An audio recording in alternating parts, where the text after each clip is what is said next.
కొంచెం రన్నింగ్కి అలసిపోతున్నాం, స్ట్రెంగ్త్ లేదు. బాగా తినాలి నువ్వు. రోజుకి 6 కిలోమీటర్లు వెళ్ళాలి. ఎన్ని డబ్బులు ఖర్చు అవుతున్నాయి.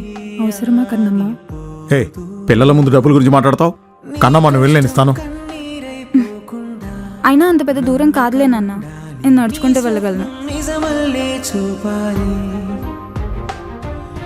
నువ్వెళ్ళేదారంతా ముళ్ళున్నా నీ దరి చేరాలి. ఓటమే తరుంచేలా సాయంగా నీ సైన్యంగా చెయ్యందించే వెలుగే రానుంది కదా.